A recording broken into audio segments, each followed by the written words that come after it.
bulk water, so not moisture, just wet water. Wind-driven water. Wind-driven water. Rain. Rain. Let's just say rain. Wet water. Let's just say rain unless you're Did Brian say wet water? He did.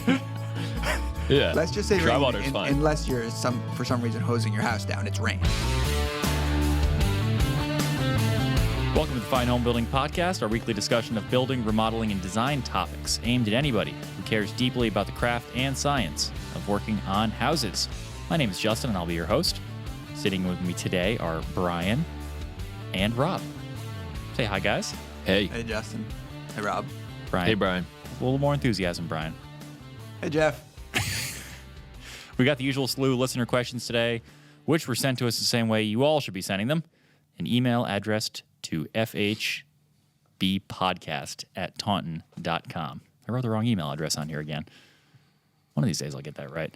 You can also check out our show notes page, finehomebuilding.com/podcast, where you will see a video version of this pod, as well as links to all the stuff we talk about, visuals from the questions, et cetera, et cetera, et cetera, et cetera. Also, while you're over there, you can cruise around the site, maybe sign up for a magazine subscription or a digital subscription, check out other videos, or just, join in our discussion forum.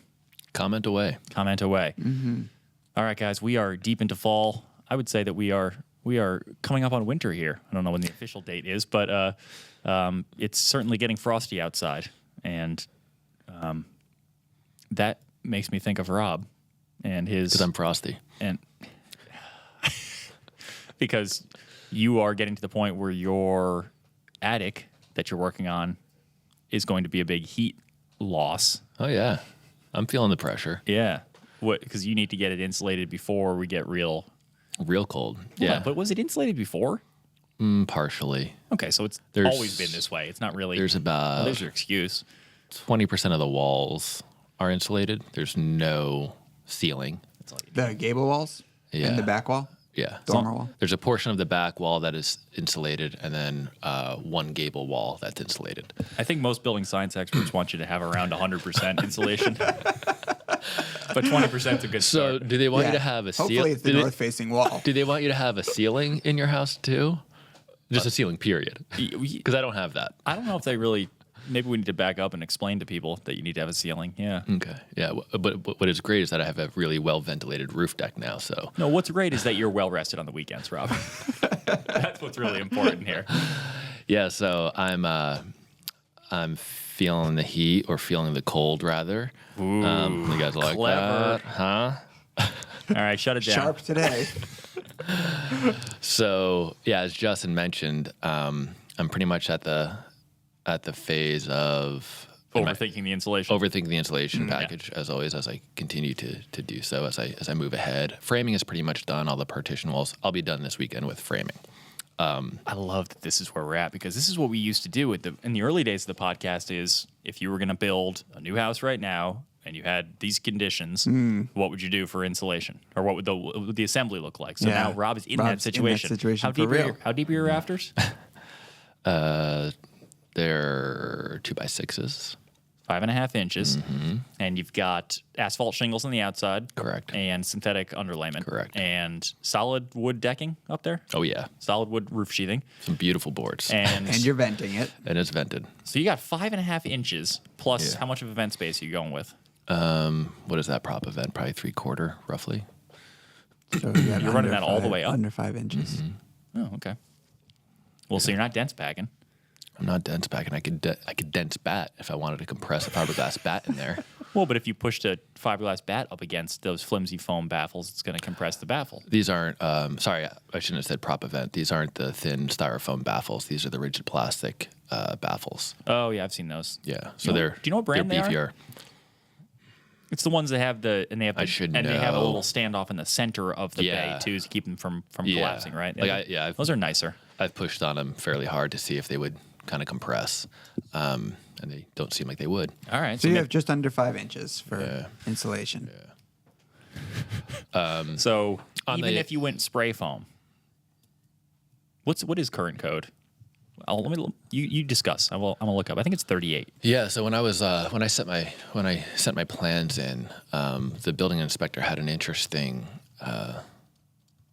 response to the insulation plan, where he was looking for a certain ratio between the wall R value and the ceiling R value, and if so long as you were in, I forget like what the ratio was, like, oh yeah, you can have R5 on the walls as long as you have R something in the roof, you're good. I was like, that's interesting. So you're just going to leave insulation out of the walls. Yeah. The other issue too is that this is a retrofit; it's not new construction, so I'm not totally required to bring the walls, for instance, which are 2x4, up to current code values. That's my understanding, because to do that, it would actually require reframing the wall or rebuilding the wall or doing something rather excessive. Yeah, because you're not even going to come close. Even if you did spray foam, you wouldn't get there. Oh, yeah. So, I mean, I get it. You know, I'll do the best I can. And I think for homeowners who are in a similar position, I don't think it would be appropriate to require them to reframe their house to accommodate more insulation, or to, you know, rip off all their siding to put exterior rigid foam to hit a potential R value. I was in your exact same situation, 2x6 rafters. Oh yeah, and you did you sprayed some spray foam in there, No, didn't you? not in the bedroom area. I did fiberglass bats. Yeah. What did I do? I think I did. Did I do rigid foam? I think I did rigid foam all the way up against the roof deck, then fiberglass bats, and then rigid foam across the underside of the rafters. So we cut to the chase a little bit.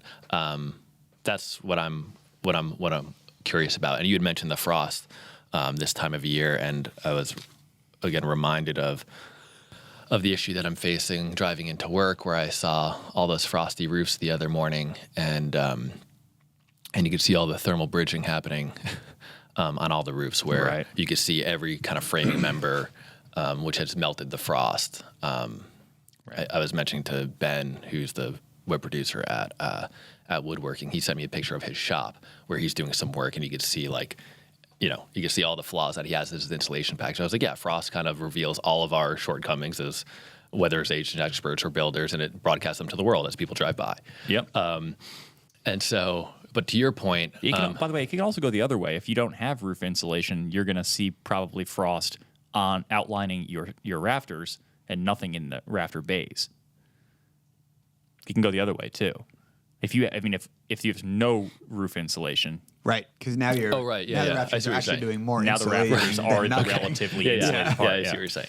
So, and then it got to this, a brief conversation with some commenters as like, how do you prevent that? And it's like, well, the way you prevent thermal bridging is with insulation. And so, to your point, what you did and what I'm considering doing, well, the first thing I was considering doing was furring down each rafter. Back to the Bonfig approach. Bonfig Lioli wall. That was the original approach, is that I was going to break that thermal bridge by fastening rigid foam to each edge of a rafter, but also like backing that up with strapping so that you could just install drywall as normal. Right. And so it would thicken my roof cavity a bit, but also break that thermal bridge. But then I was like, okay, if I'm going to go that route, does it not make more sense to just do full sheets of foam, which sounds like that's what you did, full sheets of foam, over the rafters. And was that a pain to then go back and try to fasten drywall to? I'm trying to remember what I did with drywall. You just glued it up. No, I must have put furring strips or something. Or did you glue the foam? Glue the foam to the rafters? No. So you? Yeah, what did you do? Put furring strips up to hold the foam to the rafters, and possibly I may have used long drywall screws. I don't remember. I was curious about using long drywall screws, if that's actually substantial to hold the foam up as well. I mean, you would think so, because you're adding a lot of weight on top of the drywall now. Yeah, Brian, get up on that microphone. Yeah, right there. Can you hear me now? I can hear you. Yeah. You leaned way back to do your Italian gesturing thing, and we I'm lost you. not repeating myself. So I am trying to be mindful of like head height, and I think you kind of had similar issues up like in your second floor where those roof slopes and stuff are already a little bit low. So I'm trying to be mindful of head clearance, but I also want obviously as much performance as I can. All right, so what are you gonna do? Well, that's like the question. We're gonna solve it right now? I mean, I think Let's do it. I think I might try to do the Bonfig approach, where it's you don't need much foam to break that thermal bridge. It doesn't matter what foam, so you could use EPS, which, well, we've got a bunch of sheets of foam downstairs, and I think is it the least expensive of the options? EPS is. Yeah. EPS is. XPS has gotten expensive. XPS has gotten expensive, and from what I understand, the global warming potential of XPS is through the roof, meaning stay away from it. Well, people who are really mindful of that kind of stuff. That's what they say. That's what they say. Would you consider dense packing? I guess so. Because what you could do is you could attach, you could fur down those rafters with framing. Either put up little plywood gusset. gussets and fur it down and put another 2x4 on the bottom to attach your drywall to. And that would allow you to then fill those whole cavities with dense packed cellulose, and the thermal bridging would be reduced to that 1/2-inch piece of plywood. Yeah, depending upon And even that would be kind of a And you would circuitous still path. put foam in there in between the rafter and the... No. He's suggesting that the cellulose would be filling that void from bay to 'cause you only bay. put the gusset on one side The gusset would just be yeah. of the it's rafter. really just for hanging the drywall Yeah. and deepening the cavity. Yeah, that's an option. Yeah. I mean, Yeah, if I went to the dense packing route, I don't think. I guess fiberglass beds aren't. I mean, they're not bad. So what are we trying to accomplish with the bond fig? The bond fig is to deepen the cavity while also breaking the thermal bridge. Yeah. I feel like breaking the thermal bridge is not is not the main priority here. I feel like deepening the cavity is going to be if they're not on equal footing in my mind. Maybe I'm wrong about that, but if I can do them both in one shot, okay, great. But Yeah. I'm not going to go out of my way I think that's what to break the thermal bridge. I'm going to go out of my way to deepen the cavities to get more insulation in I it. think. But I think the bond fig does address both. It does. And I mean, Does, I can't to a certain I mean, extent. I can't deepen these cavities. I mean, I can't create a foot deep roof cavity by furring new, like what you had suggested, like with plywood gussets, and then really hanging that 2x down to a degree that I'm going to get like a boatload of insulation, because it's not going to make the floor plan work. It's going to like encroach on the head height and the circulation areas pretty substantially. And really, it only matters most on the front of the house, because I've got that big kind of shed dormer on the back where I'm insulating the roof a little bit, and then I'm already into the attic, which that's just going to get Did you do piled on. Did you do flat ceiling at your doghouse dormers, or are they? Yeah, it carries cathedral? through. So where did you set that ceiling height? Because if you're furring everything down for the bond fig wall, are you going to encroach onto the top of your window and throw off your proportions? No, I'm not furring down on the ceiling. I'm not furring down on the attic ceiling, because there's going to be a small attic ceiling. The real condition is where the dormers aren't, the roof slope. I got you. You're putting it. You have a Yeah. flat ceiling. Yes. It's not a cathedral up there. And not. you'll insulate on top of that. I'm insulating the top of that with however much insulation I could fit in there. But you won't be able to fit a lot of insulation on top of the doghouse dormers, right? Because there's not a lot of room on top. There's of them. room. So you do the same Yeah. thing, blow cellulose up there. Yeah. Well, yeah. So it's really the roof slope that I'm talking about, whether how far down I can fur those down. You thought about just cutting? Yeah, I see what you're saying.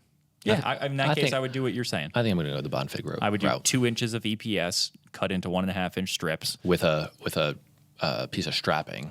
I would glue the foam to the. Strapping. To the I would to glue the it to rafter. the rafter or tack it up. I mean, what was the approach he used? Did he prefab them and then prefab the Well, foam and strapping together? I might cut the strips myself. He sourced all those Okay. strips already, which Yeah. you had mentioned was pretty sweet. You're Like, gonna cut them yourself. yeah, he just had a big old bag of these strips of foam that are already whatever, 1.5 by I forget what depth he used. Yeah. And then I think he may have just glued them to the. Did he glue them, or did he just secure them with that strapping? I don't know why I you think wouldn't you just- glue them and just shoot a couple of nails into them Yeah. to hold them, and then put the strapping But up the and screw to the strapping. Yeah, and then you just hang your drywall conventionally. Yeah. To the strapping. And you would fill the cavities with Yeah. Roxol or fiberglass or something like that. Yeah, I think that's my approach. That's what I'm doing. I think Roxol changed their name. By the way, They will be They are now known as Rockwool. Rockwool. Yeah. Yeah. yeah, Rockwool Company, Brian. You heard it here first. Breaking news. Probably not. You probably heard it Probably somewhere not, else yeah. first. Probably heard it on Instagram.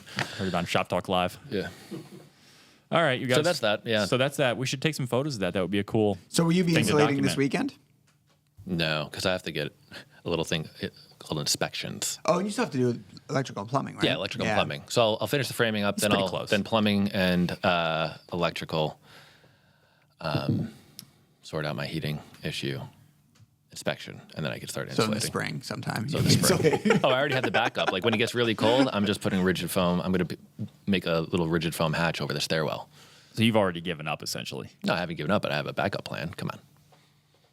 Do you have the foam for the backup plan already? No, not yet. Yeah, he's given up. Maybe I'll pick that up this weekend. Cameron writes to us, I'm located in Salt Lake City, Utah. I have a house built in the mid-'80s. The deck, which is a balcony, on the back is cantilevered out using the floor joists. The flashing is almost non-existent, and water has entered the house in this area. The joists are rotted beyond repair, but only on the outside. I would like a deck and know of several options. First being to cut the joist back and build a completely freestanding deck. Second, dig into the basement ceiling and sister the joists, the way that it's done the first time. I don't want to do this second option because there's plumbing and electrical in the way that I don't want to move. I'd like to cut the rotted joist back to the exterior wall and add a rim joist at the ends. My question and concern is if I attach this rim joist to the end of the floor joists, I will not be able to attach joist hangers to the rim from the inside. If I just screw or nail the rim joist on, can I attach a ledger board to the joist, or will the whole assembly just pull out of the floor? We got a lot of things happening here. Yeah. We need to take these one at a time. Do you think we have enough information? I think we have. I'm a little confused, but There's let's some okay. confusion. Yeah. let's start. Right now, he has the joist extending out from his existing floor system, so So- they penetrate the wall. And we're assuming because he mentioned basement ceiling that they land on, that they come across the top of the foundation wall, they bear on a top plate Or a mud Or sill. a mud sill. or mud sill. Yeah. Yeah. I'm sorry, mud sill, right. And Or a extend, top plate, but it doesn't matter where it is. Well, if it's a same basement, deal. yeah, and extend out of the house. Right. Yes. Okay. And that's an okay operation. It's similar to what you did at your house. You did like beams going in and Correct. they rested on the plates, right? On the sills. And those they likely were not flashed properly, but the way to flash that is you do like two U-shaped pieces of flashing. One wraps along the bottom of the it's where the joist goes into the sheathing of the house. One piece wraps up the bottom of the joist and onto the sheathing, and the other one comes down. Excuse me. The Bless you. other one comes down across the top of the joist like a saddle, and they overlap each other, and that's how you waterproof that connection. And you can do it with any sort of flexible flashing tape that you can kind of bend and push into corners. They also make pre-made, pre-bent versions of that. Some people do it in metal. The plastic, the peel and stick tape is fine. My Gurton recommends using the peel and stick, but then covering that with the metal Covering it with flashing metal. just for UV protection. Protecting peel and stick flashing at all costs is good. You don't want that to be your outermost layer of any installation. So that's fine. We can do that. But he doesn't want to do that because he's got Rotted joists. electrical and plumbing that he would have to move. get in there and move around. Oh, as you were saying. Yeah. I don't really know why that would be unless A big deal. Unless it was framed and then they installed the electrical and plumbing, you know? Well, if this 'Cause is a basement ceiling, he might have, you could imagine. But he's already got it now. It sounds like that's the assembly he already has is cantilevered. Yeah. So that must mean that where those joists extend into the house, the plumbing and electricals is running through those. It's running through them, yeah. Okay. I think that's what he's saying. Because Okay. then you couldn't actually sister on joists without removing that stuff. He would have to, yeah. Yeah. It was by nature of the order of events when they built the house. Right. It worked. In this case, it would be too much work. Great. Okay, so we're not doing that We're again. not doing that. But so then we get down to Cutting back the joist. I'd like to cut the rotted joist back to the exterior wall and add a rim joist at the end. So is there not a rim joist now? Well, there's probably, even if there's a rim joist on other portions of the house here, there's probably blocking between the the, sistered. the cantilevered joists Yeah, yeah. that come out. And so when he says cut the joist back and add a rim joist or band, he would have to cut back. He'd have to cut them back into the wall because Right. that rim would have to be in plane. It couldn't be protruding Sure. from the house. Yeah. You'd have to That'd be be a bit fussy. You'd have to That would be a an- bit fussy. You'd have to be an inch and a half inboard of the interior face of the sheathing. Yes, What? Yeah. Or inch and a quarter if you're using, or inch and Right. an eighth or whatever if you're using depending on engineered. what you're using. Yeah. But then he gets into the attachment question. Well, hold on, but there's a way to do that though. That's not necessarily a massive pain in the butt. What's that? Cut that Cutting back that inside. back an inch and a half. It sounds like, well, how am I going to do that? The one way to do it is measure the inch and a half in on the end of those joists, drill a hole at that mark, and then you can take a reciprocating saw in there and cut up and down using that hole as your starting point. Not that easy to make plumb cuts so that No. you're going to land nicely on your... No, but you can do it. Yeah, it's not. That's not ridiculous. And so long as those joists are bearing on top plate / Correct. mud sill, Right. it's fine. I mean, if you could get a reciprocating saw that has a right angle attachment or something like that, or a short blade, maybe one of those compact recip saws, ones that like the little cordless versions that you can Yeah. get in tight. Yeah, that's totally doable. And you'd cut them back a ½ inch, and then you would put that rim joist right in there so it's sitting on top of the wall plate or mud sill. Fasten it to the ends of the joist as normal. Run your sheathing down over it because that's what's helping to lock it all in. Then put on your deck framing like every other deck in the world. Like every other deck in the world, Yeah. right. But he's Yeah. concerned. He's concerned that he won't That's be able what to I would get. do. That's what I would do, by the way. Yeah, for sure. He's concerned that he won't be able to get joist hangers On the inside. on the inside to secure to Which- the well, rim, That's which is not. because what he's talking about is trying to hang his deck off of the joist ends, I think. Nah, my why question and else would you concern put is in- if I attach this rim to the end of the floor joist, I will not be able to attach joist hangers to the rim from the inside. Right. It sounds like when he says rim, I'm assuming he means the rim joist for the deck. Well, you think he's talking about a ledger? No, I think he was... I think he's talking about the rim thinking joist. that he now needs to add joist Oh, hangers yeah. inside the Which house, he doesn't have to. No. as long as they're bearing on As long as you have an inch and a half of bearing. plate. a plate. The rim joist is to prevent racking and Yes. those floor joists from rolling. Yep. Right. You need- Not. as So long you as, can through nail them. as Yeah. long as you have an inch and a half of bearing, Yeah. and it's, assuming it's not a header or something there, like a Right. big window below it or a big point load or something. Yeah, and like you said, now if he does all of this, now he builds a conventional deck. Yeah. Right. With a ledger. Yeah. Exactly. Secured back into those Yeah. joists. Oh, I was misreading it. And I was concerned when he was saying rim joist at that part that he meant ledger, like he was going to attach the deck ledger right to the end of the joists. But I don't think that's what he said. No. My question is, if I attach the rim joist to the end Well, of let's the just say floor you shouldn't joist, be saying that then. I will not be able to attach joist hangers to the rim. If I just screw or nail the rim joist on, can I attach a ledger board to the joist? Or will the whole okay. Yeah. Yeah, but So I was reading it wrong. He's saying what you guys are saying. okay. But he's also, I mean, this is why I think the code has changed a bit, or at least best practice has changed a bit, because there's that fear that, okay, cool, I've got my rim joist nailed onto the end grain of my joist, but then I'm just going to screw my ledger onto that rim board, which could conceivably pull away. That's why Right. you've got the tiebacks and all that Simpson hardware that actually It bypasses the rim joist. the rim joist and and that fastening sequence. And actually, I mean, what do you off the top of your head? Do you know what that hardware is called? Yeah, the DTT1 or the DTT2 are Okay. the Simpson connectors. USP also makes a version, which I don't know the number of. If you haven't seen that, it's essentially there's a bracket that goes on the. There's several different versions, Okay, but the one that you're most common is the DTT2. that's the one. There's a bracket on either the ledger that gets with threaded rod back to a piece of hardware on the inside of the home at the floor joist. Right. You put a bracket on the interior joist, you put a bracket on the deck joist, and then there's a threaded rod that connects the two. Yeah. So that you're you're not relying on the rim, you're connecting to the joist Yeah. inside. Now your deck Framing can't, to framing, can't yeah. pull away from the house. There's Yeah. another one that attaches to the mud sill, from the house's mud sill to the underside of the deck. And that's, I think, the DTT1. Okay. Yep.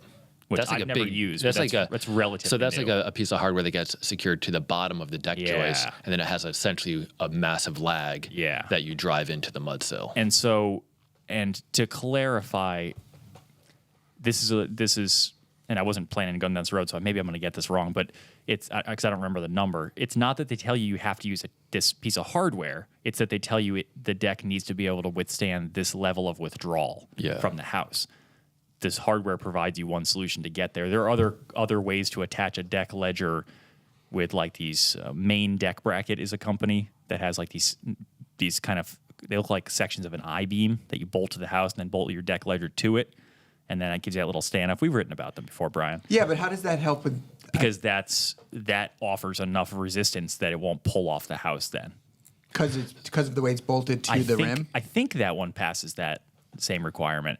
My point being that if you can prove that whatever your means of attachment is is rated to withstand that same amount of withdrawal, I think you don't need to use that particular hardware. Right. Like, so if you use, sorry if I missed it. If you're bolting timber to locks and stuff. And I don't think if you can do that. But if you're bolting to like a foundation wall, like I've done decks where a ledger had to go into it was a 2-level deck, and one of them was landing on a big poured concrete wall. We just had to prove that the bolts going into the wall had an adequate strength rating, so it provided the same amount of withdrawal. Mm-hmm. So you can argue for that, but the hardware makes it easy.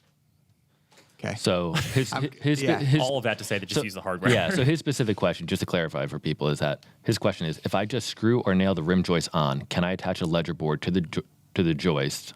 I think he means to the rim, or will the whole assembly just pull out of the floor joist? Well, we're saying yes. The answer is yes. That's how you attach a ledger, but you need to have this lateral load resistance taken care of somehow, and that the easiest way to do that is one of these types of hardware. If for a conventional wood frame structure, get this hardware. And the interesting thing about this hardware is that you actually, like, you may know, Justin, you may remember, but you don't need this in very many places, right? I think 2 per deck. 2 per deck. It's like a couple of these. Yeah. Yeah, and you're good. Oh, that's correct. Yeah, Jeff is correcting us. Jeff's now. correcting us now? Yeah, well, he's going through this right now. I think in the DTT 1, you have to have 4 of them. Yeah. Okay. So the ones that go into the mud sill are a little bit lower rating, I guess. So you need more. What about this? Sorry. What about this question? I even had to do them on my porch, like 2 feet above the ground. He says, I do realize that I will need posts if I do use a ledger board. Yeah. Outboard, obviously. Yeah. Okay. Oh, yeah, because he was cantilevered before, so yes, I get it. Yeah. I don't know how far out he's coming. Maybe what we're confusing is that he had a little shallow balcony. Now he wants a big deck. Right. Yeah. Anyway, all right, good. That was a good question. That's a good question. Keep in mind, for that bearing, you need 1.5 inches. That's why some people will eliminate joist hangers in the house. And the bearing of the joist on the sill. Right. And you mentioned early in the discussion, but we didn't get into it much, that in this case, with this all opened up when he's doing his repairs, and the fact that Can you make an Italian gesture thing? And the fact that it will be a lot of work to get to this place of having your rim and your ledger now available. He could just add joists that land right on the sill. Flash those the way he would if the deck were cantilevered, but now have posts on the far end of the deck. Yeah. So in other words, he could cut his deck joists inside. I don't know though. I don't know if you could meet the resistance that you need that way. How would you? You might have to still use the same hardware to connect the sets of joists. Yeah. Yeah. Right. You have to look into that for sure. I mean, my inspector allowed it. Not just throwing a couple nails in there as you scissor it up and the toenail into the mud sill and call it good. Yeah. 5-nail pattern. You're good to go. Yeah. That's enough. What are those, 16 pennies? One more shot. That's good. Yeah. Kidding me? I use spikes. We're good. So Stephanie wrote to us, and she included a video version of her question. Yeah, she raised the bar. Yeah, I did. First of all, how to ask questions. Never even thought to ask people to do that. So keep doing it. So it's cool. Kind of cool. Yeah, we could see her space. So anyway, let's hear from Stephanie. Go ahead, Jeff. Help. I started listening to your podcast and reading your magazines a couple months ago to sort of understand what was going on as we're building our first home. And I have a few questions for you. We just finished all the framework, and maybe we're dried in. I'm not real sure what that term means. But I'm going to send you a few shots and questions of some things I want your opinion on. The first one is down here in the basement. We're building a 1-story, 2,000 or so square foot home with a full basement, and we're just framing in for a few things that we hope to finish sooner rather than later. But I have all these great windows down here, and I'm wondering if I should just be leaving them open right now, or should I just go ahead and get a dehumidifier and start running it down here with the windows closed? Thoughts? So... Good question. Where did she say she was? North Carolina. Yeah, North Carolina. Is that a superior wall foundation? Yeah. So, people who don't know what a superior Good wall to see. foundation is, it's those are like kind of prefabricated metal panels, right? They're not metal, and they're concrete. They're concrete, yeah. They have It's concrete. It's high. It's like 5,000 psi concrete with foam.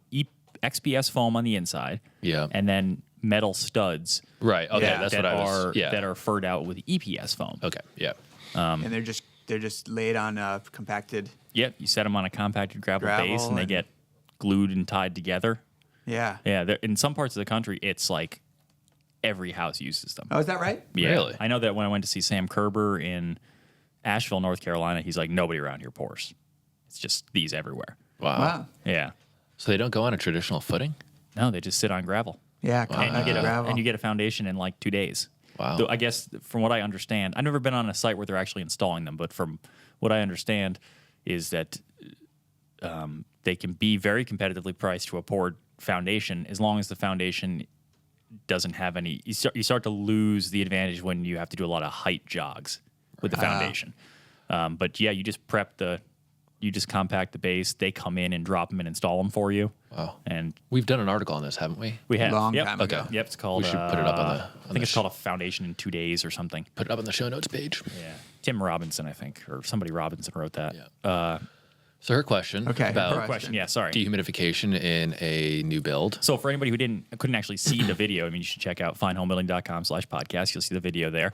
But what we're seeing in there is essentially she's showing us kind of a tour of her walkout basement, and you can clearly see it's a new build, and you can clearly see there's water on the slab sitting there, like puddles of water. So the question is, should I open these windows to try and help dry out the basement, or close them and put on a dehumidifier? You want me to answer it? Is that why you're looking at me? What does Brian think? What do you think, Brian?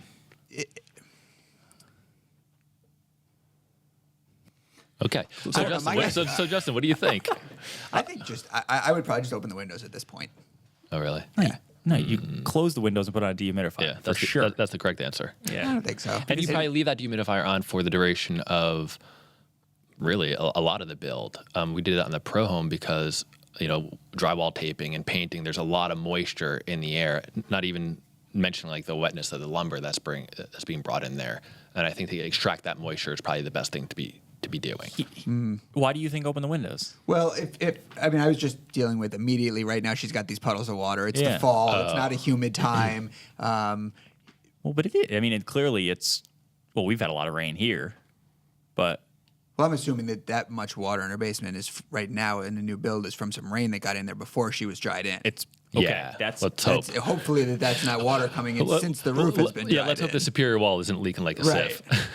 sieve. If Yes. that's the case, then we got another question. Yeah. well, it's Excavate and important. It's waterproof. important to point that out because if it is just she said, I think we're dried in, but I don't know what that means. So dried in essentially means that your house is not done, but it's now the shell is built to a point where it's not letting in water. You got the roof on or the roof underlayment on and the house wrap or the zip tape. Yeah, I mean, I'd even say just get a mop and mop up that water. I mean, you have standing water in the basement that is probably, like I said, is probably from rain before you were dried in. So just get it out of there quickly, and then If the air outside is drier than the air inside, and you have some heat helping out, then that will help. Then you'll be good to go.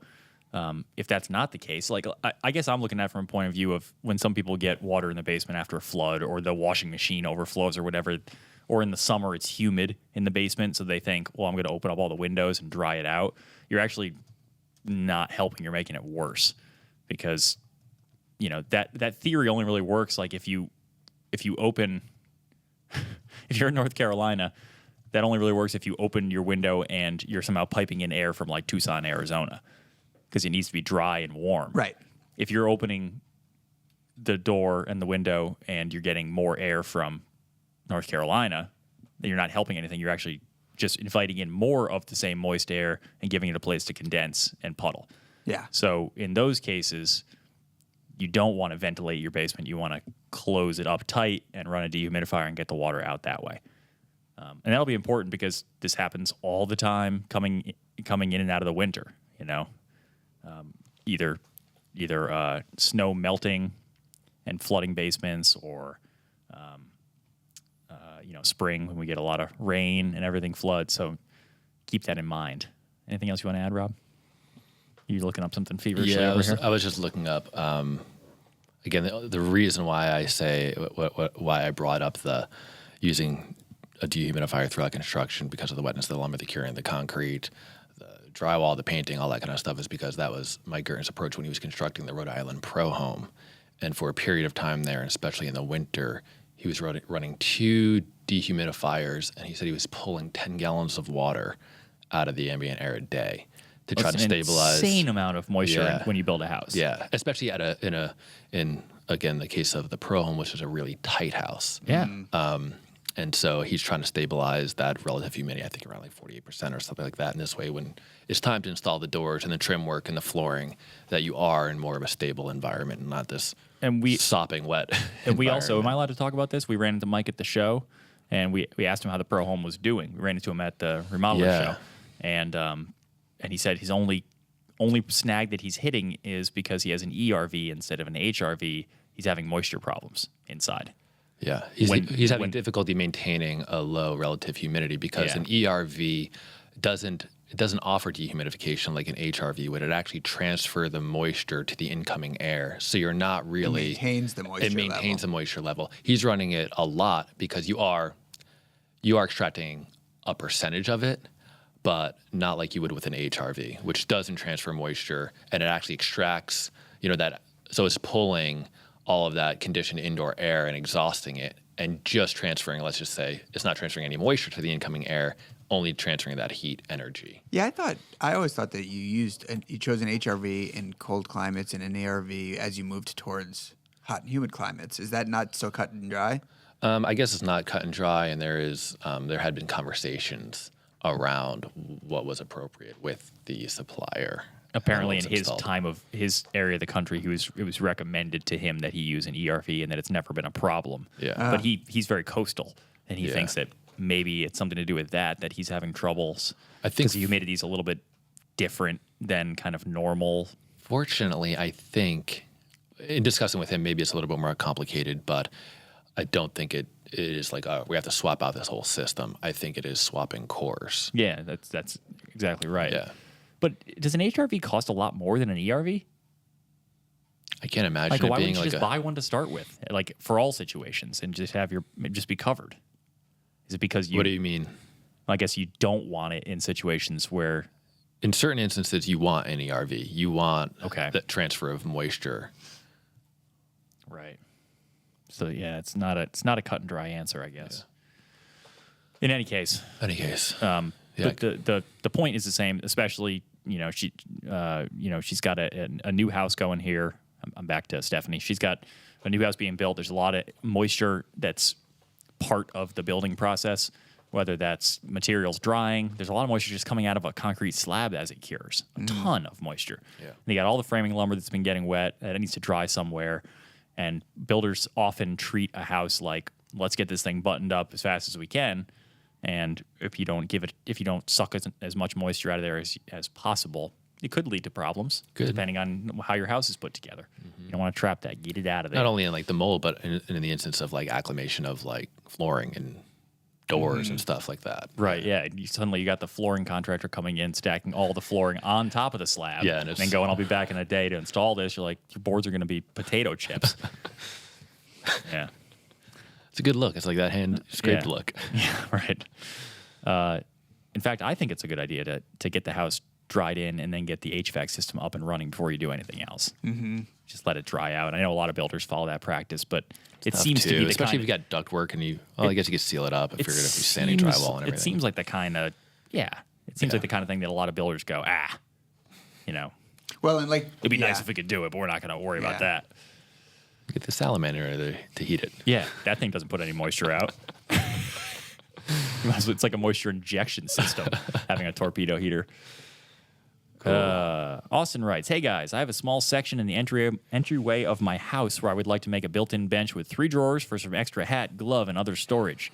There's a window in this cove that is about 6 inches off center over a 6 foot overall opening. My question is, should I center the middle drawer on the window, making the flanking drawers different sizes, or should I build 3 identical drawers and neglect the fact that the window is off center? I really like symmetry, so both options are going to piss me off. But what do you think I should do?" No, moving the window is not a feasible option. I live in a 50s ranch that has 3/4 inch stucco covered by steel siding, a can of worms that I refuse to open. Okay, so we got a 6-foot space. It looks like it's the end of a, it's basically a space created by a closet, and then there's 6 feet left over, and in slightly off center in that 6-foot space is the window. So how do you design this window, this bench seat thing, so that it looks purposeful when you have an off-center window? Thoughts, gentlemen? So let's go to our design editor first. Brian Pontilillo.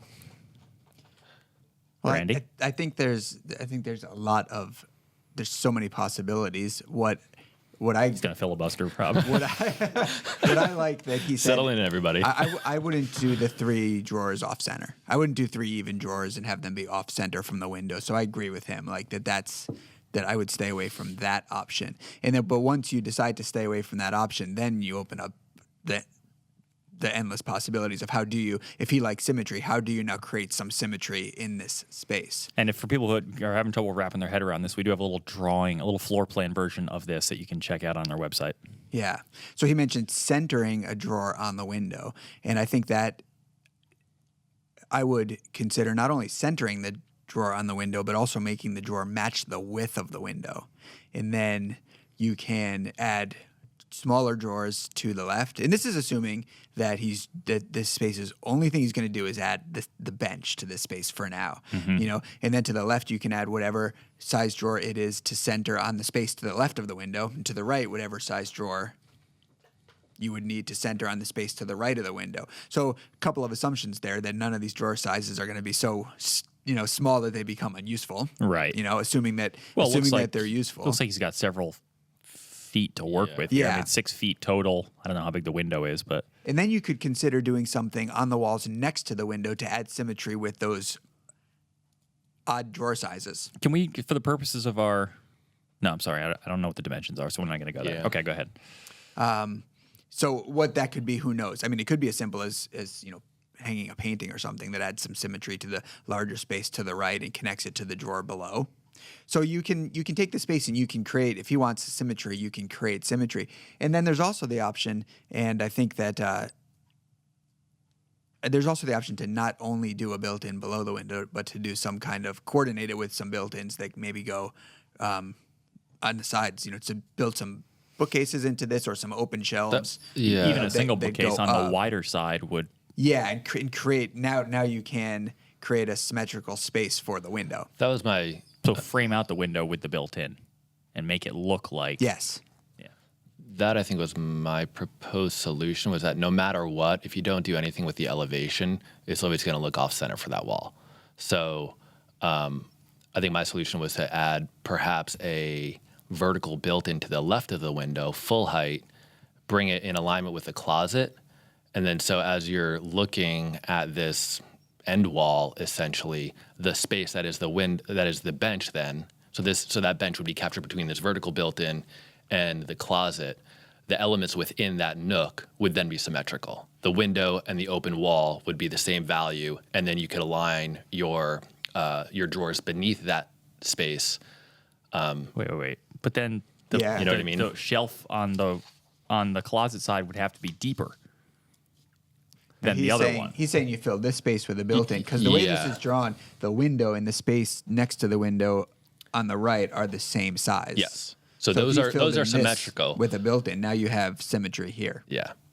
I see what you're saying. So Yeah. don't center the window, just make it symmetrical.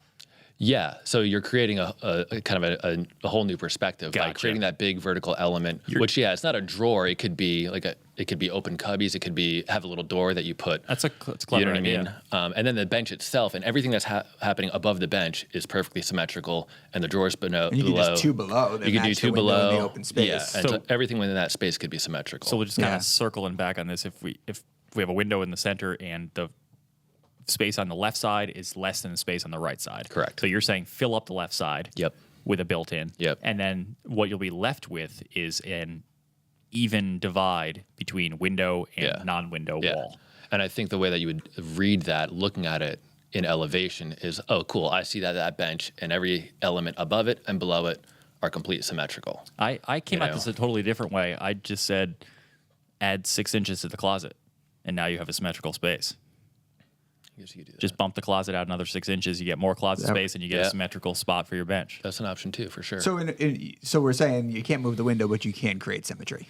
Yes, you can totally create it. And I wouldn't move the window. That wouldn't be my first choice Yeah. because maybe it looks good on the outside. And you could even, Right. I mean, because that is just 6 inches that you need there. There's probably some kind of built-in you could do there too. Just along that closet wall. If you don't want to tear down the closet wall and have to do framing and whatnot, you could probably add some sort of. I was thinking something maybe that faces inward towards the window that has some Right. shelves, and then all of a sudden now Right. you just Block added it. something, an element that evens your space out. Every time Brian leans back to do the Italian gesture, he comes off the microphone. It's the same hand movement every time. It's the big hands. Yeah, it's a big idea. The big idea. He wants to let us know He's doing jazz that is a hands. really big idea. Yeah. It's this big. Having trouble today. You guys want to do one more? Yeah. All right. Eric writes, I have a question about re-insulating an exterior wall. I live in Charlottesville, Virginia, and I'm replacing the 1970 aluminum windows in our house because I cannot live with ice on the inside of my windows in the winter anymore. In order to... You wuss. In order to take the old units out, I have to remove the R, B, and B siding. Does anybody know what that is? Rustic board and batten. That's what I was going I with. was going with board and batten, but I didn't know what the R was. Yeah. All right. We're going to remove the R, B, and B siding and the half-inch insulated board that stands in for traditional plywood sheathing. That's interesting. I plan on replacing the siding with fiber cement lap and need to provide a nailer for it around openings and corners and was planning on installing half-inch plywood sheathing. That all sounds good so far. While I have the existing sheathing removed, I thought it would be a good time to re-insulate. I want to use Roxol to replace existing fiberglass bat insulation. The existing bats are paper-faced, and as you may know, Roxol is unfaced. Am I creating a moisture problem in the wall unit when I do this? I plan on wrapping the house in Tyvek. I thought about spray foam, but it's not in the budget. I enjoy your podcast very much. Keep up the great fork. I'm assuming that means work. And this guy's name is Eric, not related to Justin Fink. Eric Fink. Fink. You guys are everywhere. Charlottesville, Virginia. Speaking of that typo, Your kinfolk. I feel like every question we had that came in today, I guess people must be sending these via like iPhones or something. All of where you would normally have capital I's were lowercase i's. I had to obsessively go through these questions and change all of the lowercase i's to uppercase just so I could tolerate reading these. Grammar, please. Grammar's gone, Brian. It's the worst. I hate Brian and I still have grammatically correct text messages, so we're very That's proud what of you that. think. Have a copy editor review that. Well, logical right at the window. So you had made a comment about this half-inch insulated board in place of traditional plywood sheathing, and that's not uncommon in certain parts of the country where there is no wall sheathing. It's only rigid insulation. Yeah. Yeah, but would it only be a half inch? Doesn't that seem That thin? sounds a little bit thin. Yeah, but I mean, I've seen foam in place of sheathing. Yeah. Or foam as sheathing, Where but did usually he it's not a say he half was? inch. Charlottesville, Charlottesville, Virginia. Virginia. Virginia. Oh, Virginia. Brian, do you want to redeem yourself with the answer to this question? I don't feel the need to, but I could answer it. He's if you'd gonna say like to. he's gonna say go nuts. I could say there's nothing wrong with what he's suggesting at all, and he won't be creating a vapor problem. That is correct. Yeah, there's nothing to trap. Nailed it. There's Nailed nothing. it. There's nothing to trap the moisture in that assembly because, I mean, You don't need to elaborate, Roxol's- Rob. I got it. Well, no, we should explain why but our it's not an audience, issue. for all the other people that are listening to this, So yes, you are correct. Paper facing on insulation. I know you got it. Paper facing on insulation is intended to be a vapor retarder, but you are not creating a moisture problem by removing that vapor retarder. You're allowing the wall to dry. I think it's interesting. There's still because he mentioned the Tyvek, and then he asked the question about am I creating a vapor problem, and I think there's still a lot of confusion because I kind of get it all the time talking to Yeah, people me too. about what the properties of house wrap are Yeah. So let's hit it. Let's hit it real And- quick, BP. and what it is intended to do. House wrap? and what Well, it does and what problems it does not actually create. Yeah. I mean, do you think people are making the association to poly when they think about I house think they wraps? are. Like sheeting products. Yes, I think that's Yes. what the I Okay. think that's what the confusion is. So I mean, People of treat course, house wrap like it's a waterproofing, Like poly. Yeah. like a raincoat for your house. Right. Which is not a, yeah. It sort of is. Well- Gore-Tex, right? Sort of. we should point out first that there are many house wrap products on the market now, and some of them do come with properties like vapor retarding properties and whatnot. So, but when we're talking about your average house wrap Tyvek, Tyvek. Tyvek. Home wrap. It has. There's really two reasons to put it on your wall 2. that I can think of. All right.